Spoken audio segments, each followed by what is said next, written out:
Kadakkal area സമ്മേളനത്തിന് സമാപനം കുറിച്ചുകൊണ്ടുള്ള പൊതുസമ്മേളനം ആരംഭിക്കുകയാണ്. ഈ പൊതുസമ്മേളനത്തിന്റെ അധ്യക്ഷനായി ഇന്നലെ അവസാനിച്ച ഏരിയ സമ്മേളനത്തിന്റെ പ്രതിനിധി സമ്മേളനം ഐകകണ്ഠേന തെരഞ്ഞെടുത്ത പാർട്ടിയുടെ ഏരിയ സെക്രട്ടറി സഖാവ് ബി സുബ്ബലാലിനെ അധ്യക്ഷനായി ക്ഷണിക്കുകയാണ്.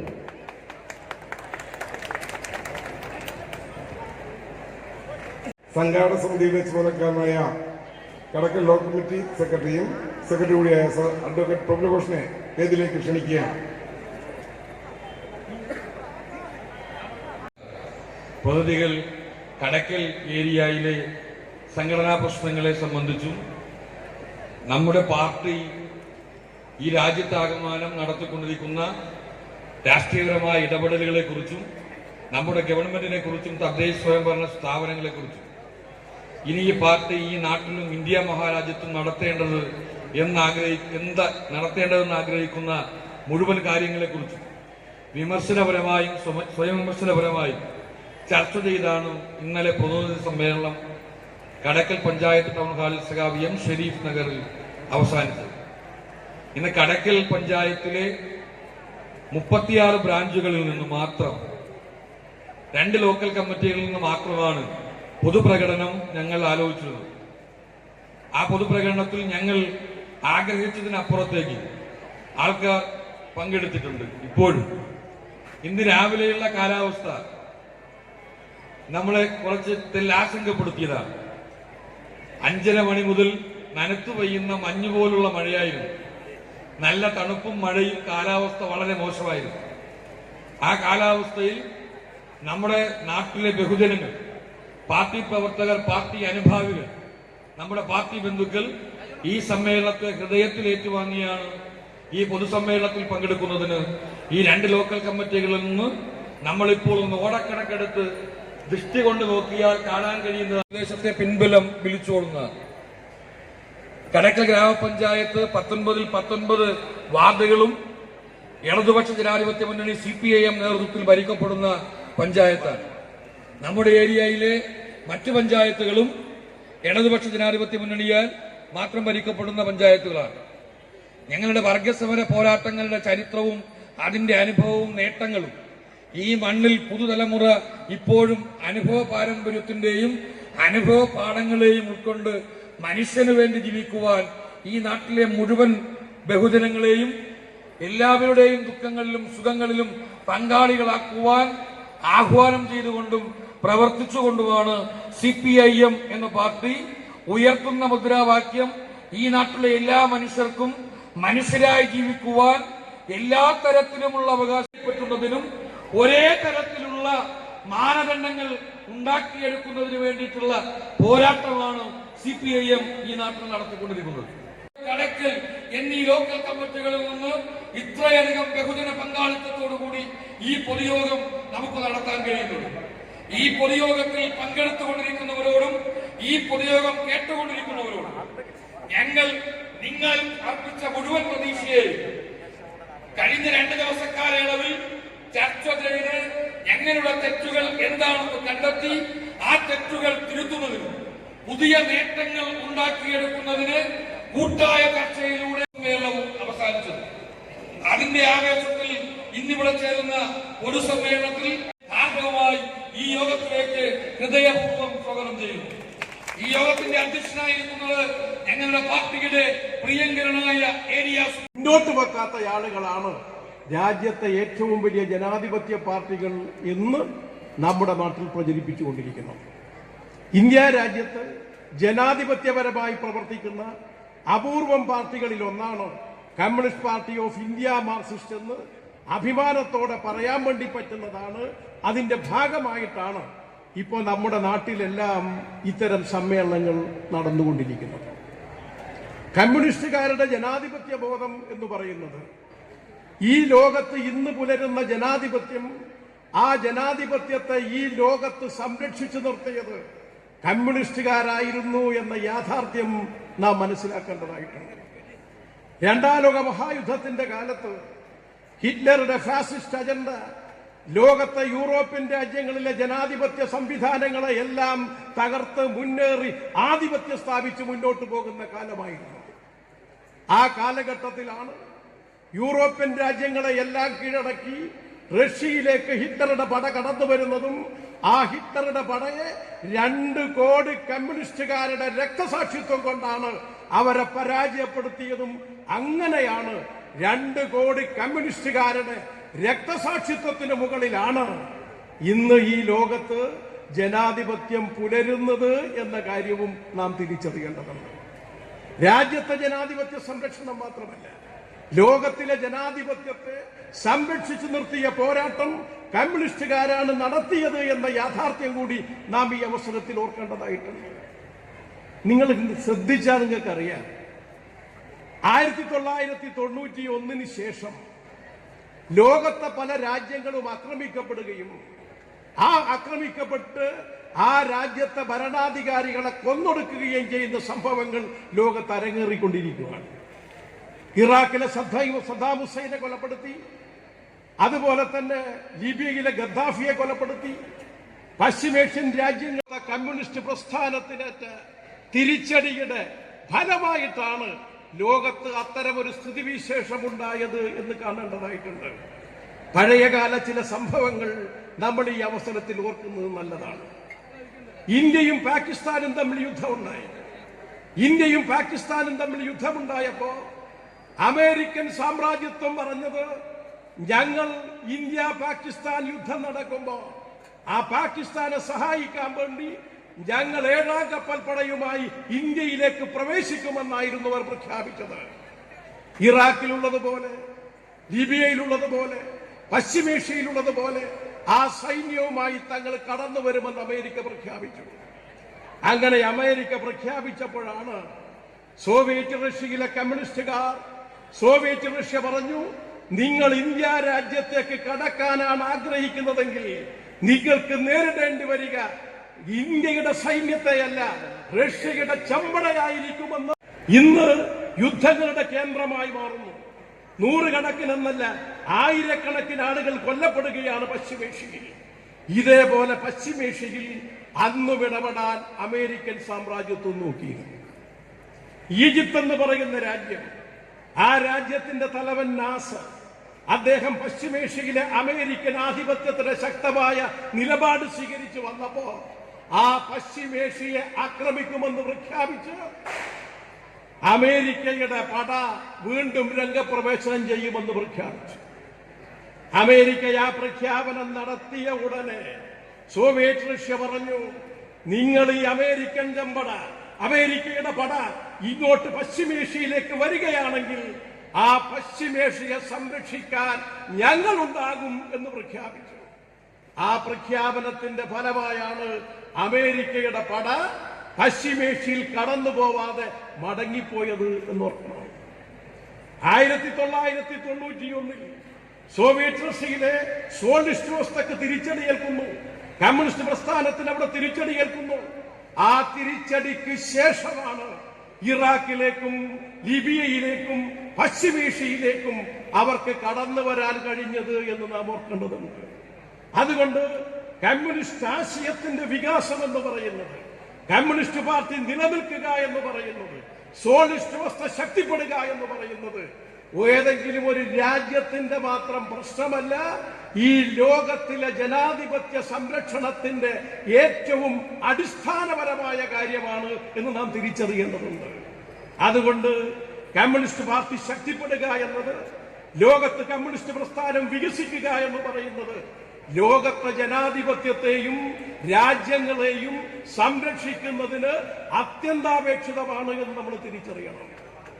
കമ്മ്യൂണിസ്റ്റുകാർ അതിന്റെ ആശയങ്ങൾ ലോകത്ത് കടന്ന മനുഷ്യരായി കാണുക എന്ന് പറയുന്നിടത്തേക്ക് ലോകരാഷ്ട്രങ്ങൾ വന്നത്.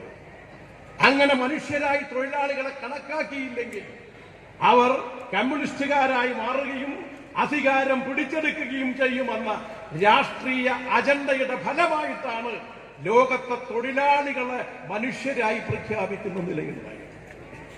സ്ത്രീകളെ പുരുഷന്മാരെ പോലെ തുല്യരായി പ്രഖ്യാപിക്കുന്നതും ഈ ആശയത്തിന്റെ വളർച്ചയുടെ ഭാഗമായിട്ടാണ് എന്ന് നമ്മൾ തിരിച്ചറിയണം. ലോകത്ത് ആദ്യമായി സ്ത്രീകൾക്ക് വോട്ടവകാശം കൊടുത്തത് സോവിയറ്റ് റഷ്യയിലായിരുന്നു. ഈ കമ്മ്യൂണിസ്റ്റ് പാർട്ടി അധികാരത്തിൽ വന്നതായിരുന്നു എന്ന കാര്യവും ഓർക്കേണ്ടതുണ്ട്. ലോക ജനതയുടെ ജനാധിപത്യ സംരക്ഷണം, തൊഴിലാളികളുടെ അവകാശങ്ങളുടെ സംരക്ഷണം, സ്ത്രീകളുടെ സമത്വത്തിന്റെ മുദ്രാവാക്യങ്ങൾ, ഇവയെല്ലാം ലോകത്തുയർത്തിക്കൊണ്ട് സാധാരണ മനുഷ്യരെ സംരക്ഷിക്കുന്ന അജയ്യമായ ആശയമാണ്, ആശയഗതിയാണ് മാർക്സിസം എന്ന് തിരിച്ചറിയേണ്ടതുണ്ട്. ആ മാർക്സിസ്റ്റ് ആശയങ്ങൾ മുന്നോട്ട് വെക്കുന്ന കമ്മ്യൂണിസ്റ്റ് പാർട്ടികൾ ശക്തിപ്പെടുകയും ചെയ്യേണ്ടത് അനിവാര്യമാണ്. ചുറ്റുപാടും പരിശോധിച്ചാൽ ശ്രീലങ്കയിൽ കമ്മ്യൂണിസ്റ്റുകാർ അധികാരത്തിൽ നിൽക്കുന്നു, നേപ്പാളിൽ കമ്മ്യൂണിസ്റ്റുകാർ അധികാരത്തിൽ നിൽക്കുന്നു, നമ്മുടെ തൊട്ടടുത്ത രാജ്യമായ ചൈനയിലും കമ്മ്യൂണിസ്റ്റുകാർ അധികാരത്തിൽ നിൽക്കുന്നു. അപ്പോ ലോകത്ത് മാധ്യമങ്ങൾ പ്രചരിപ്പിക്കുന്നത് പോലെ കമ്മ്യൂണിസ്റ്റ് ആശയം എന്ന് പറയുന്നത് ലോകത്ത് ഉന്മൂലനം ചെയ്യപ്പെടുകയല്ല, കരുത്തോടുകൂടി മുന്നോട്ട് വന്നുകൊണ്ടിരിക്കുന്നു എന്ന യാഥാർത്ഥ്യമാണ് നമ്മുടെ ചുറ്റുമുള്ളത്. അതിന്റെ ഭാഗമാണ് ശ്രീലങ്ക പോലുള്ള രാജ്യത്തിനകത്ത് കമ്മ്യൂണിസ്റ്റ് പാർട്ടി അധികാരത്തിലേക്ക് വരുന്ന സാഹചര്യം ഉണ്ടായത്. ഞാൻ പറഞ്ഞു വരുന്നത്, ലോകത്തിന്റെ രാഷ്ട്രീയത്തിൽ തൊഴിലാളി വർഗത്തിനും സ്ത്രീകൾക്കും ജനാധിപത്യപരമായ ജീവിതക്രമവും ലോകത്ത് സംഭാവന ചെയ്ത പ്രത്യയശാസ്ത്രമാണ് മാർക്സിസം എന്ന യാഥാർത്ഥ്യം നാം മനസ്സിലാക്കേണ്ടതുണ്ട്. ആ പാർട്ടി ശക്തിപ്പെടുക എന്നുള്ളത്, ലോകത്തെമ്പാടും ശക്തിപ്പെടുക എന്നുള്ളത് കമ്മ്യൂണിസ്റ്റുകാരുടെ മാത്രം ആവശ്യമല്ല, ലോക ജനതയുടെ ആവശ്യമാണ് എന്ന് നാം തിരിച്ചറിയേണ്ടതുണ്ട്. ഇനി ഇന്ത്യ രാജ്യത്തേക്ക് വന്നാലോ, ഇന്ത്യ രാജ്യത്തെ ഈ നിലയിൽ നിലനിർത്തുന്നതിന് വേണ്ടിയുള്ള പ്രവർത്തനങ്ങളും പദ്ധതികളും ആവിഷ്കരിച്ചതാരാണ്? അതും കമ്മ്യൂണിസ്റ്റുകാരാണ്. രാഷ്ട്രീയമായ നേതൃത്വം കൊടുത്തിട്ടുള്ളത്, രാഷ്ട്രീയമായ മുദ്രാവാക്യം മുന്നോട്ട് വെച്ചത് കമ്മ്യൂണിസ്റ്റ് പാർട്ടി ഓഫ് ഇന്ത്യ മാർക്സിസ്റ്റാണ്. കഴിഞ്ഞ പാർട്ടി കോൺഗ്രസ് ഒരുപക്ഷേ സഖാക്കൾ ഓർക്കുന്നുണ്ടാവാം. 23-ാം പാർട്ടി കോൺഗ്രസ് കണ്ണൂരിൽ നടക്കുന്നു. ആ ഘട്ടത്തിൽ ഇന്ത്യ രാജ്യത്തിന്റെ പൊതുവിലുള്ള ചർച്ച എന്തായിരുന്നു? ഈ BJP-യെ പരാജയപ്പെടുത്താൻ വേണ്ടി പറ്റില്ല, അതുകൊണ്ട് എന്തായാലും അവർ ജയിച്ചു വരും, അവർ വീണ്ടും അധികാരത്തിൽ വരും. ആ ഘട്ടത്തിലാണ് കണ്ണൂരിൽ ചേർന്ന 23-ാം പാർട്ടി കോൺഗ്രസ് പറഞ്ഞു, BJP-യെ പരാജയപ്പെടുത്താൻ പറ്റും. BJP-യെ പരാജയപ്പെടുത്തണമെങ്കിൽ നാം സ്വീകരിക്കേണ്ട നിലപാട് എന്താണ് എന്ന് ആ പാർട്ടി കോൺഗ്രസ് എടുത്തു പറഞ്ഞു. എന്താ പറഞ്ഞത്? BJP-യെ പരാജയപ്പെടുത്താൻ അതിനെന്ത് വേണം? ഓരോ സംസ്ഥാനത്തെയും BJP വിരുദ്ധ വോട്ടുകളെ കൂട്ടിയോജിപ്പിച്ച് ഓരോ സംസ്ഥാനത്തിന്റെയും പ്രത്യേകതകൾക്കനുസരിച്ച് ആ നിലപാട് സ്വീകരിച്ചാൽ BJP-യെ ഈ രാജ്യത്ത് നിന്ന് പരാജയപ്പെടുത്താൻ വേണ്ടി പറ്റും. അതാ 23-ാം പാർട്ടി കോൺഗ്രസിൽ നമ്മൾ മുന്നോട്ട് വെച്ചത്. നിങ്ങൾ നോക്ക്, അന്ന് ആ കാഴ്ചപ്പാട് communist party of India Marxist മുന്നോട്ട് വെച്ചപ്പോ ഇതൊന്നും നടക്കാൻ വേണ്ടി പോകുന്നില്ല. എങ്ങനെയാണ് സംസ്ഥാനത്തിന്റെ കൂട്ടുകെട്ടുണ്ടാക്കി പരാജയപ്പെടുത്തുക എന്ന ചോദ്യം ഉന്നയിച്ചു. ആ രാഷ്ട്രീയം നമ്മൾ മുന്നോട്ട് വെച്ചു. ആ രാഷ്ട്രീയത്തിന്റെ അടിസ്ഥാനത്തിലാണ് ഇന്ത്യാവേദി എന്ന് പറയുന്ന സംവിധാനമുണ്ടാക്കി ഓരോ സംസ്ഥാനത്തിന്റെയും പ്രാദേശിക പ്രത്യേകതകൾക്കനുസരിച്ച് BJP വിരുദ്ധ വോട്ടുകളെ കൂട്ടിയോജിപ്പിക്കുക എന്ന രാഷ്ട്രീയം മുന്നോട്ട് വെക്കുന്നത്. ആം ആദ്മി പാർട്ടിയും കോൺഗ്രസും ഡൽഹിയിൽ ചേർന്ന് മത്സരിച്ചു. അതേ ആളുകൾ ഹരിയാനയിൽ വ്യത്യസ്തമായി മത്സരിച്ചു. ഇങ്ങനെ ഓരോ സംസ്ഥാനത്തിന്റെയും സാധ്യതകൾക്കനുസരിച്ച് രാഷ്ട്രീയ പാർട്ടികളെ കൂട്ടിയോജിപ്പിച്ചുകൊണ്ട് മുന്നോട്ട് പോകാൻ വേണ്ടി പറ്റുമെന്ന കമ്മ്യൂണിസ്റ്റ് പാർട്ടി ഓഫ് ഇന്ത്യ മാർക്സിസ്റ്റിന്റെ നിലപാടുകൾ സ്വീകരിച്ചുകൊണ്ട് ഓരോ സംസ്ഥാനത്തും ആ നിലപാട് സ്വീകരിച്ചപ്പോഴാണ് BJP പരാജയത്തിന്റെ അല്ലെങ്കിൽ ഒറ്റയ്ക്ക് അധികാരത്തിലെത്തുന്നതിനുള്ള സാധ്യതകളെ അടച്ചത് എന്ന് ഓർക്കണം. രാഷ്ട്രീയമായി നിലപാടെടുത്തു എന്ന് മാത്രമല്ല, ഈ വർഗീയ ശക്തികൾക്കെതിരെ വർഗരാഷ്ട്രീയത്തിന്റെ അടിത്തറയിൽ ഉറച്ചു നിന്നുകൊണ്ട് ഈ പാർട്ടി എടുത്ത, ഇടതുപക്ഷമെടുത്ത നിലപാടല്ലേ BJP-യെ പരാജയപ്പെടുത്തിയത്. നിങ്ങൾ നോക്ക്, ഏതൊക്കെ സംസ്ഥാനത്താ BJP കഴിഞ്ഞ പാർലമെന്റ് തെരഞ്ഞെടുപ്പ് പരാജയപ്പെട്ടത്? 1 മഹാരാഷ്ട്ര, 2 രാജസ്ഥാന്റെ ഷെഖാവതി മേഖല, 3 പഞ്ചാബ്, 4 ഹരിയാന, 5 ഉത്തർപ്രദേശ്. എന്തേ ഈ 5 സംസ്ഥാനങ്ങൾക്കുള്ള പ്രത്യേകത? മഹാരാഷ്ട്രയുടെ പ്രത്യേകത എന്ന് പറയുന്നത്, ആ മഹാരാഷ്ട്രയിലാണ് ആദ്യമായി ഈ നാട്ടിലെ BJP സർക്കാരിന്റെ കർഷക വിരുദ്ധ നയങ്ങൾക്കെതിരെ നാസിക്കിൽ നിന്ന് ബോംബെയിലേക്ക് കർഷക യാത്ര നടത്തുന്നു. ആ പോരാട്ടത്തിന്റെ അടിത്തറയിൽ കാർഷിക മേഖലയിൽ മഹാരാഷ്ട്രയിൽ BJPയുടെ രാഷ്ട്രീയത്തിനെതിരായി നയങ്ങൾക്കെതിരായി ജനവികാരമുയരുന്നു. നമ്മളാരും എതിരല്ല. ക്ഷേത്രങ്ങൾ ഉണ്ടാക്കുന്നതിനും വിശ്വാസത്തിനും നമ്മളെതിരല്ല. എല്ലാ ക്ഷേത്രത്തിന്റെ വിശ്വാസികൾക്കും അമ്പലത്തിൽ പ്രവേശനത്തിന് വേണ്ടി പൊരുതിയത് കൃഷ്ണപിള്ളയും AKജിയും ഉൾപ്പെടെയുള്ളവരാണ് എന്ന് നമുക്കറിയാം. പക്ഷേ ഇത് ഈ രാജ്യത്ത് വോട്ട് നേടാനുള്ള മതനിരപേക്ഷതയെ തകർക്കാനുള്ള പ്രതിഷ്ഠയാണ് എന്ന് തിരിച്ചറിഞ്ഞുകൊണ്ട് ആ പ്രതിഷ്ഠക്ക് BJP ഈ നാട്ടിലെ എല്ലാ രാഷ്ട്രീയ പാർട്ടികളെയും ക്ഷണിക്കാൻ പോയി. കോൺഗ്രസിനെ ക്ഷണിക്കാൻ പോയി, അവരുടെ സഖ്യകക്ഷികളെ ക്ഷണിക്കാൻ പോയി. എല്ലാ ആളുകളും ഞങ്ങൾ തീരുമാനിച്ചു വരാം എന്ന് സമ്മതം മൂളി. ഇടതുപക്ഷ പാർട്ടികളെ ക്ഷണിച്ചു. ഇടതുപക്ഷ പാർട്ടികൾ എടുത്ത നിലപാട്, നമ്മുടെ പാർട്ടി എടുത്ത നിലപാടെന്താ? ഇത് വോട്ടിന് വേണ്ടിയിട്ടുള്ളതാണ്.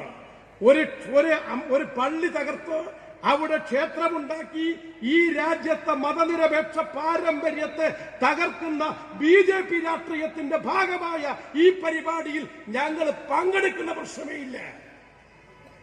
ആ നിലപാടല്ലേ നമ്മൾ സ്വീകരിച്ചത്. അതിശക്തമായ ആ നിലപാട് നമ്മൾ സ്വീകരിച്ച് ശക്തമായ ആശയപ്രചരണം ഈ രാജ്യത്താകമാനം ഉയർത്തിയപ്പോഴല്ലേ കോൺഗ്രസും സഖ്യകക്ഷികളും ഇന്ത്യാവേദിയിലെ പാർട്ടികളും തങ്ങൾ പങ്കെടുക്കുന്നില്ല എന്ന് തീരുമാനിച്ചത്. നിങ്ങളൊന്ന് ഓർത്തു നോക്കൂ.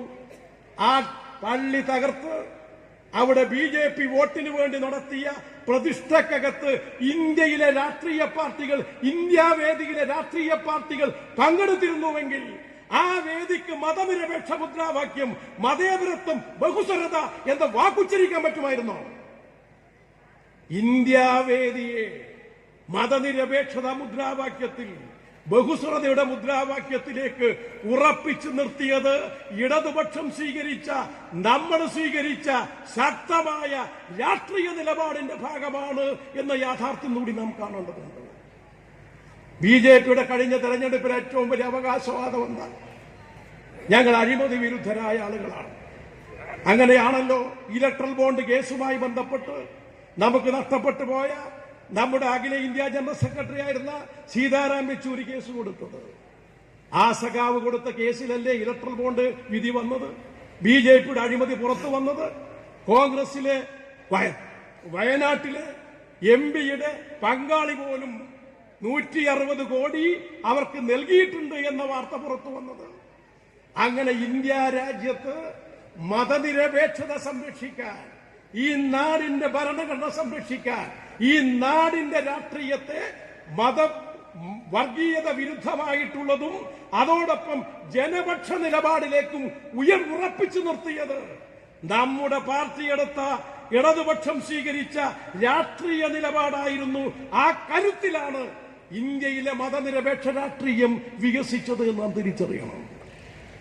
അതുകൊണ്ടാണ് ഇലക്ഷന്റെ ഘട്ടം വരുമ്പോ RSSന്റെ സർസംഘചാലക് പറഞ്ഞൊരു വാക്ക് നിങ്ങൾ ഒരുപക്ഷെ നമ്മൾ ഓർക്കേണ്ടതായിട്ടുണ്ട്. അദ്ദേഹം പറഞ്ഞു, ഞങ്ങളുടെ ഏറ്റവും വലിയ ലക്ഷ്യം ഇടതുപക്ഷത്തിനെ ഉന്മൂലനം ചെയ്യുക എന്നതാണ്.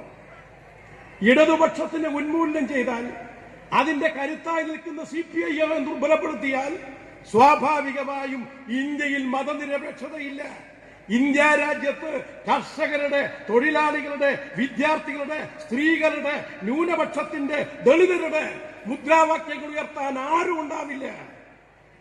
അങ്ങനെ ഇല്ലാതായാൽ തങ്ങൾക്കിഷ്ടം പോലെ തങ്ങളുടെ തേരോടിക്കാം എന്ന BJP രാഷ്ട്രീയമാണ് ഇടതുപക്ഷത്തിനെ തകർക്കാൻ അവർ മുന്നിട്ടിറങ്ങുന്നത് എന്ന് കാണേണ്ടതായിട്ടുണ്ട്. അമേരിക്കയിലെ ചിക്കാഗോവിൽ പ്രസംഗിക്കാൻ വേണ്ടി പോയി. അദ്ദേഹത്തിന്റെ ചിക്കാഗോ പ്രസംഗം പ്രസിദ്ധമാണ്. അതിൽ അദ്ദേഹം തന്റെ മുമ്പിൽ കിടക്കുന്ന യൂറോപ്പിലെ ജനങ്ങളെ നോക്കി, അവരുടെ പണ്ഡിതന്മാരെ നോക്കി, മതപണ്ഡിതന്മാരെ നോക്കി അദ്ദേഹം ഒരു വെല്ലുവിളി ഉയർത്തി. എന്തായിരുന്നു വെല്ലുവിളി? അദ്ദേഹം പറഞ്ഞു, ഞങ്ങളുടെ നാട് എന്ന് പറഞ്ഞ ഇന്ത്യ, ഞങ്ങളുടെ നാട് നിങ്ങളുടെ നാട്ടിൽ മതത്തിന്റെ പേരിൽ ആളുകളെ കൊന്നൊടുക്കുമ്പോൾ എല്ലാ മതങ്ങളെയും സ്വീകരിച്ച് ഒന്നായി കണ്ട് മുന്നോട്ട് പോയ രാജ്യമാണ് എന്റെ രാജ്യമെന്ന് അഭിമാനത്തോടെ സ്വാമി വിവേകാനന്ദൻ പറഞ്ഞു. എന്താ പറയാൻ കാര്യം എന്ന് പറഞ്ഞാൽ, യൂറോപ്പിലെ ബ്രൂണോ എന്ന് പറയുന്ന ഒരാളെ നമ്മൾ കേട്ടിട്ടുണ്ട്. ഭൂമി ഉരുണ്ടതാണ് എന്ന് പറഞ്ഞതിന്റെ പേരിൽ അദ്ദേഹത്തെ ചുട്ടുകരിക്കുകയാണ് ചെയ്തത്. അത് അവിടുത്തെ മതമേധാവികൾ ചെയ്തു വച്ചൊരു പണിയായിരുന്നു. അങ്ങനെ ബ്രൂണോ ഭൂമി ഉരുണ്ടതാണ് എന്ന് പറഞ്ഞതിന്റെ പേരിൽ യൂറോപ്പിൽ അദ്ദേഹത്തെ ചുട്ടുകൊല്ലുമ്പോ ഇന്ത്യ രാജ്യത്ത് ഭരിക്കുന്നത് ആരെന്നറിയുമോ? ഇന്ത്യ രാജ്യത്ത് ഭരിക്കുന്നത് മുഗൾ രാജാക്കന്മാർ, സാക്ഷാൽ അക്ബറാണ്. ആ അക്ബറിന്റെ കൊട്ടാരത്തിൽ അന്ന് ഇന്ത്യയിലെ ഏറ്റവും പ്രധാനപ്പെട്ട ഇതിഹാസങ്ങൾ, പുരാണങ്ങൾ ഇവയെല്ലാം പരിഭാഷപ്പെടുത്തി ലോകം മുഴുവൻ എത്തിക്കുകയായിരുന്നു. മഹാഭാരതവും രാമായണവും എഴുതിയത് സംസ്കൃതത്തിലാണ്, വേദങ്ങളുള്ളത് സംസ്കൃതത്തിലാണ്, ഉപനിഷത്തുകൾ സംസ്കൃതത്തിലാണ്. ഈ സംസ്കൃതത്തിന്റെ പ്രത്യേകത എന്താ? ലോകത്ത് വളരെ ചുരുങ്ങിയ ശതമാനം ആളുകൾക്ക് മാത്രം അറിയുന്നതാണ്. ആകെ വ്യാഖ്യാനം ചെയ്തുകൊണ്ട് അദ്ദേഹം എത്തിച്ചേരുന്നത്. ഇതിലൂടെ എനിക്ക് നിങ്ങളോട് പറയാനുള്ളത്, ഇസ്ലാമിന്റെ ചര്യകൾ ആചരിച്ചു എന്നതുകൊണ്ട് ആരും സ്വർഗത്തിലെത്താൻ പോകുന്നില്ല. മറിച്ച് ഇസ്ലാം മുന്നോട്ട് വെക്കുന്ന മൂല്യങ്ങളുണ്ട്. സ്നേഹത്തിന്റെ, ഉൾക്കൊള്ളലിന്റെ, പരസ്പര ബഹുമാനത്തിൻ്റെത്. ആ മൂല്യങ്ങൾ ആര് സ്വീകരിക്കുന്നുവോ അവരെല്ലാം സ്വർഗത്തിലേക്ക് എത്തും. എന്ന് പറഞ്ഞാൽ ഇസ്ലാം മത വിശ്വാസി ആയി അതിന്റെ ആചാരങ്ങൾ കൊണ്ട് ആരും സ്വർഗത്തിലെത്തുന്നില്ല. ആ മൂല്യങ്ങൾ സ്വീകരിക്കുന്നത് ആരായാലും കൊള്ളാം, അവർക്ക് സ്വർഗമുണ്ട് എന്ന് പ്രഖ്യാപിച്ചയാളാണ് മൗലാന അബ്ദുൽ കലാം ആസാദ്. ഇതാണ് ശ്രീനാരായണ ഗുരുവും പറഞ്ഞത്. സഹോദരൻ അയ്യപ്പനെ കുറിച്ച് ഏഷണിക്കാർ എല്ലാ കാലത്തും ഉണ്ടാവുന്നുള്ളത് കൊണ്ട് സഹോദരൻ അയ്യപ്പനെ കുറിച്ച് ശ്രീനാരായണ ഗുരുവിനോട് ആരൊക്കെയോ ഏഷണി പോയി പറഞ്ഞു. അയാൾ ദൈവത്തിനെ വിശ്വസിക്കുന്നില്ല, അയാൾ എല്ലാത്തിനും തടസ്സമായിട്ട് പറയാണ്. ശ്രീനാരായണ ഗുരുവിന്റെ മറുപടി എന്തായിരുന്നു അറിയോ? അയ്യപ്പന്റെ പ്രവൃത്തിയിൽ ദൈവമുണ്ട് എന്നാണ്. പ്രവൃത്തി ഇന്നേ മൂല്യങ്ങൾക്കനുസരിച്ച് പ്രവർത്തിക്കുന്നവരാണ്, ഈ ലോകത്തിന് വേണ്ടി പ്രവർത്തിക്കുന്നവരാണ് സ്വർഗത്തിലേക്ക് എത്തിച്ചേരുക എന്ന നിലപാട് സ്വീകരിച്ചുകൊണ്ട് വർഗീയ ശക്തികൾക്കെതിരെ നിലപാട് സ്വീകരിച്ച മതവിശ്വാസികൾ മുന്നോട്ട് പോയത്. അതുകൊണ്ട് മതവും വർഗീയതയും രണ്ടും രണ്ടാണ് എന്ന് തിരിച്ചറിഞ്ഞ് മുന്നോട്ട് പോകണം. ബാബരി മസ്ജിദിന്റെ അവിടെ ക്ഷേത്രമാണ് എന്ന് പറയുന്നത് ബ്രിട്ടീഷുകാരുടെ കാലത്ത് അവർ കൊണ്ടുവന്നതാണ്. പക്ഷേ അന്ന് അവിടുത്തെ ഹിന്ദുമത വിശ്വാസികളും ഇസ്ലാം മത വിശ്വാസികളും ഒന്നായി നിന്നുകൊണ്ട് ബ്രിട്ടീഷുകാരന്റെ പ്രചാരവേലയെ നേരിട്ടു. ആ പ്രചാരവേലയെ നേരിട്ടതിന്റെ പേരിൽ അവിടുത്തെ ഹിന്ദു പുരോഹിതനെയും അതുപോലെ ഇസ്ലാം മത പുരോഹിതനെയും ബ്രിട്ടീഷുകാർ തലകീഴായി പുളിവര കൊമ്പിൽ കെട്ടിത്തൂക്കി കൊന്നു. അതേ മുദ്രാവാക്യം ആധുനിക കാലത്ത് ഇന്ത്യ ഭരിക്കുന്ന കാലത്ത് വീണ്ടും വന്നപ്പോ ആയിരങ്ങൾ മരിച്ചു വീണു എന്നല്ല, രാജ്യത്തിന്റെ ഭരണ സംവിധാനം തന്നെ അവർക്ക് നേടിയെടുക്കാൻ വേണ്ടി പറ്റി. എന്തുകൊണ്ടാണ്? അന്ന് മതം കൈകാര്യം ചെയ്തത് മതവിശ്വാസികളായിരുന്നു. മതത്തെ രാഷ്ട്രീയവൽക്കരിക്കാനുള്ള ആളുകൾ അതിനുവേണ്ടി കൈകാര്യം ചെയ്യുമ്പോഴാണ് മതത്തിന്റെ പേരിൽ തർക്കങ്ങൾ, ഏറ്റുമുട്ടലുകളെല്ലാം ഉണ്ടാകുന്നത്. ഇപ്പൊ തൃശൂർ പൂരത്തിനെ പറ്റി വലിയ ചർച്ച നടക്കുകയാണ്. ഇടതുപക്ഷ പ്രസ്ഥാനങ്ങളെ സംബന്ധിച്ചിടത്തോളം, CPIM-നെ സംബന്ധിച്ചിടത്തോളം എല്ലാ മതവിശ്വാസികൾക്കും അവരവരുടെ വിശ്വാസങ്ങൾ മുന്നോട്ട് കൊണ്ടുപോവുക എന്ന ശക്തമായ നിലപാടാണുള്ളത്. വിശ്വാസമുള്ളവർ അങ്ങനെ ജീവിക്കട്ടെ, വിശ്വാസികളല്ലാത്ത ആളുകൾ അങ്ങനെ ജീവിക്കട്ടെ. അതുകൊണ്ട് മതവിശ്വാസത്തെ ഉപയോഗപ്പെടുത്തിയോ ഉത്സവങ്ങൾ കലക്കിയോ പൊതുമണ്ഡലത്തിലെ ഉത്സവങ്ങളെ തകർത്തോ രാഷ്ട്രീയം കളിക്കേണ്ട, വോട്ട് നേടേണ്ട യാതൊരു ആവശ്യവും ഇടതുപക്ഷത്തിനില്ല, CPIM-നില്ല. എന്നാൽ വർഗീയ കക്ഷികളുടെ നില അതാണോ? സംഘപരിവാറിന് വോട്ട് കിട്ടണമെങ്കിൽ എന്തു വേണം? സംഘപരിവാറിന് വോട്ട് കിട്ടണമെങ്കിൽ മതവിശ്വാസത്തെ കലക്കിയെടുത്ത് അതിന്റെ പേരിൽ ആക്രമണങ്ങൾ സംഘടിപ്പിച്ച് അതിന്റെ പേരിൽ കുഴപ്പങ്ങൾ ഉണ്ടാക്കി വോട്ട് വാങ്ങണം. ജമാഅത്തെ ഇസ്ലാമിക്കും SDPIക്കും വോട്ട് കിട്ടണമെങ്കിൽ മതത്തിന്റെ പേര് പറഞ്ഞ് അത് കലക്കിയെടുത്ത് അതിന് ഏറ്റുമുട്ടലുണ്ടാക്കി അതിന്റെ പേരിൽ വോട്ട് പിടിക്കണം. അപ്പോ ഈ രാജ്യത്തെ മതത്തിന്റെ പാരമ്പര്യങ്ങളെയും അതിൻ്റെതായ രീതികളെയും സംരക്ഷിക്കുക എന്നതാണ് ഇടതുപക്ഷവും CPIM-ഉം മുന്നോട്ട് വെക്കുന്ന രാഷ്ട്രീയമെങ്കിൽ അതിനെ കലക്കി മറിച്ച് വോട്ട് നേടുക എന്നുള്ളതാണ് വർഗീയ രാഷ്ട്രീയം. അതുകൊണ്ടാ യഥാർത്ഥ മതവിശ്വാസികൾ വർഗീയതക്കെതിരെ ശക്തമായ നിലപാട് സ്വീകരിച്ചുകൊണ്ട് മുന്നോട്ട് പോകുന്നത് എന്ന് തിരിച്ചറിയണം. മാവേലി സ്റ്റോറുകൾ, ഈ കുടുംബശ്രീയും തൊഴിലുറപ്പ് പദ്ധതിയും ഈ ക്ഷേമ പെൻഷനുകളും നമ്മുടെ പൊതുവിതരണ സമ്പ്രദായങ്ങളും ഇല്ല എന്ന് കൂട്ടിക്കോ. അങ്ങനെയെങ്കിൽ ഈ നാട്ടിലെ സാധാരണക്കാരന്റെ മനുഷ്യന്റെ നില എന്താ? ഇത് മൂന്നും ഈ നാലും ഇല്ലാതായി തീർന്നാൽ ഈ നാട്ടിലെ സാധാരണ മനുഷ്യന്റെ നില എന്താ? ഇത് നാലും ഉണ്ടാക്കിയെടുത്തതാരാണ്? ഇത് നാലും ഈ സംസ്ഥാനത്തിന് സംഭാവന ചെയ്തതാരാണ്? നമ്മുടെ പാർട്ടി നേതൃത്വം കൊടുക്കുന്ന, ഇടതുപക്ഷ നേതൃത്വം കൊടുക്കുന്ന ഗവൺമെന്റുകളാണ്. കുടുംബശ്രീ ഇടതുപക്ഷം കൊണ്ടുവന്നു. ഇടതുപക്ഷം കൊണ്ടുവന്നപ്പോ അതിനെ തകർക്കാൻ ജനശ്രീയുമായി ആര് വന്നു? ജനശ്രീയുമായി കോൺഗ്രസ് വന്നു. MMSN മുൻനിരയിൽ. തൊഴിലുറപ്പ് പദ്ധതി ആര് കൊണ്ടുവന്നു? ഒന്നാം UPA സർക്കാരിന് ഇടതുപക്ഷം പിന്തുണ കൊടുക്കുന്ന കാലത്ത് അങ്ങനെ പിന്തുണ കൊടുക്കാൻ കൊല്ലത്ത് നിന്നും ജയിച്ചു പോയത് ഇടതുപക്ഷമാണ്. ആ ഇടതുപക്ഷം ഇന്ത്യൻ പാർലമെന്റിൽ എത്തിയപ്പോ ഒന്നാം UPA സർക്കാരിന് പിന്തുണ കൊടുക്കുമ്പോ അധികാരത്തിന് വേണ്ടി അപ്പുറം ഇപ്പുറവും ചാടുന്ന ഒരു ലോകത്ത് അതെല്ലാം മാറ്റിവെച്ച് തത്വാധിഷ്ഠിതമായ ഒരു രാഷ്ട്രീയത്തിന്റെ അടിസ്ഥാനത്തിൽ ഒരു പൊതു കോമൺ മിനിമം പരിപാടി, അതിന്റെ പേരിൽ തൊഴിലുറപ്പ് പദ്ധതി. ആ തൊഴിലുറപ്പ് പദ്ധതി ഇടതുപക്ഷത്തിനെ ഈ മണ്ഡലത്തിൽ നിന്നുൾപ്പെടെ വിജയിപ്പിച്ചതിന് നമുക്ക് ലഭിച്ച സമ്മാനമാണ്. ആ തൊഴിലുറപ്പ് പദ്ധതി ഇടതുപക്ഷത്തിന്റെ സംഭാവനയാണ്. ഒന്നാം UPA സർക്കാർ അന്നത്തെ പത്രങ്ങൾ വായിച്ച ആളുകൾക്കറിയാം, ഈ സ്റ്റിയറിംഗ് കമ്മിറ്റി യോഗത്തിൽ ഇടതുപക്ഷം എപ്പോഴും ആവശ്യപ്പെടുന്നത് ഇത് നടപ്പിലാക്കണമെന്ന്. ക്ഷേമ പെൻഷന്റെ നില എന്താ? 1980 ഇടതുപക്ഷ ജനാധിപത്യ മുന്നണി ഈ നാട് അധികാരത്തിലിരിക്കുന്ന കാലത്ത്, അന്ന് നായനാരുടെ കാലത്താണ് ക്ഷേമ പദ്ധതി കൊണ്ടുവരുന്നത്, പെൻഷനുകൾ കൊണ്ടുവരുന്നത്. അത് പ്രത്യുൽപാദനപരമല്ല എന്ന നിലപാടായിരുന്നു UDF ഉണ്ടായിരുന്നത്. ഇപ്പൊ ആ 45 രൂപയിൽ നിന്ന് ഇന്ന് കർഷക തൊഴിലാളി വിട്ട് എല്ലാ മേഖലയിലും പെൻഷനായി. 45,600 ആ 45,600 ആകുമ്പോ അതിലെ വർധനവിന് UDFന്റെ സംഭാവന 100 രൂപ. അവര് കഴിഞ്ഞ ഗവൺമെന്റ് ഇറങ്ങി പോകുമ്പോ കുടിശ്ശിക 18 മാസത്തത്. മാവേലി സ്റ്റോറിന്റെ കാര്യമോ? 1980 ഇടതുപക്ഷ ജനാധിപത്യ മുന്നണി ഗവൺമെന്റ് മാവേലി സ്റ്റോർ ആരംഭിച്ചപ്പോ ആ മാവേലി സ്റ്റോറിനെതിരായി വാവന സ്റ്റോർ തുറന്നവരാണ്, അത് ഉദ്ഘാടനം ചെയ്തവരാണ് ഈ കോൺഗ്രസിന്റെ രാഷ്ട്രീയക്കാരെന്ന് ഓർക്കണം. അപ്പൊ ഈ രാജ്യത്തിൽ, ഈ സംസ്ഥാനത്തെ അടിസ്ഥാനപരമായി നിൽക്കുന്ന ജനങ്ങളുടെ ആവശ്യങ്ങൾക്ക് ശക്തമായ നിലപാടെടുത്ത് മുന്നോട്ട് പോയിട്ടുള്ളത് ഇടതുപക്ഷമാണെന്ന് കാണാം. കേരളത്തിന്റെ ചരിത്രം പരിശോധിച്ചോ? ഈ നാട്ടിലെ പാവപ്പെട്ടവന് നേട്ടം മുഴുവൻ ഉണ്ടാക്കിയത് ഇടതുപക്ഷമല്ലേ? 1957 ഇടതുപക്ഷ മുന്നണി 1957 സഖാ VMS നേതൃത്വത്തിലുള്ള മന്ത്രിസഭ വന്നു. ഭൂപരിഷ്കരണം കൊണ്ടുവന്നു. വിദ്യാഭ്യാസം സൗജന്യമാക്കി. ആശുപത്രികൾ സൗജന്യമായി ചികിത്സിക്കാൻ പറ്റുന്ന ആശുപത്രികൾ കൊണ്ടുവന്നു. സംവരണം, പിന്നോക്ക ദളിത് ജനവിഭാഗങ്ങൾക്ക് സംസ്ഥാനത്താകമാനം സംവരണം കൊണ്ടുവന്നു. ന്യൂനപക്ഷ വിഭാഗങ്ങൾക്ക് ചില പോലീസിനകത്ത് പ്രവേശനം ഉണ്ടാവാതിരുന്ന കാലത്ത് അത് കൊടുത്തു. എന്താ മിഷൻ? 1 പൊതുവിദ്യാഭ്യാസ യജ്ഞമാണ്. നിങ്ങളും ഞാനും പഠിച്ച സ്കൂളുകൾ നിങ്ങൾക്ക് ഓർമ്മയുണ്ട്. അവിടുത്തെ ബെഞ്ച് നമുക്കറിയാം, ക്ലാസ് നമുക്കറിയാം, അവിടുത്തെ പഠനം നമുക്കറിയാം, അവിടുത്തെ ചുമരുകളും നമുക്കറിയാം. ഇപ്പോഴാ സ്കൂളുകൾ ഏത് നിലയിലെത്തി? ഈ പൊതുവിദ്യാഭ്യാസം ശക്തിപ്പെടുത്തുക എന്ന് പറഞ്ഞ ഏത് സാഹചര്യത്തിലാണ് ഇടതുപക്ഷ ജനാധിപത്യ മുന്നണി തീരുമാനിക്കുന്നത്?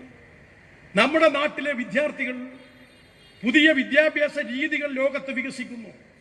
അതിന്റെ ഭാഗമായി വരുന്ന അൺഎയ്ഡഡ് വിദ്യാഭ്യാസ സ്ഥാപനങ്ങൾ, അതുപോലുള്ള സ്ഥാപനങ്ങളെല്ലാം ഈ സംസ്ഥാനത്ത് വരുന്നു. പണമുള്ളവൻ അത് പോകുന്നു, പാവപ്പെട്ടവൻ കടം വാങ്ങിയെങ്കിലും കുട്ടിയെ പഠിപ്പിക്കുന്നു.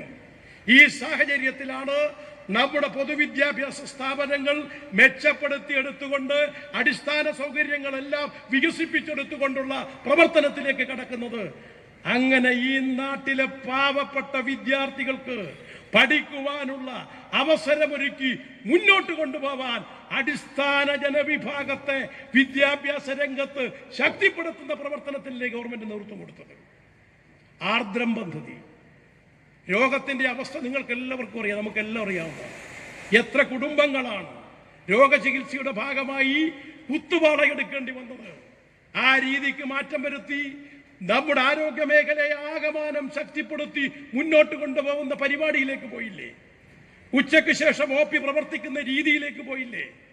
ഈ ലോകത്തെ എല്ലാ ചികിത്സകളും നമ്മുടെ സർക്കാർ ആശുപത്രികളിലേക്ക് കൊണ്ടുവന്ന് സാധാരണക്കാരന്റെ ചികിത്സയെ ശക്തിപ്പെടുത്തിക്കൊണ്ട് ഈ നാട്ടിലെ പാവപ്പെട്ടവന്റെ കണ്ണീരൊപ്പുന്ന നടപടിയിലേക്ക് ഇടതുപക്ഷ മുന്നണി പോയില്ലേ?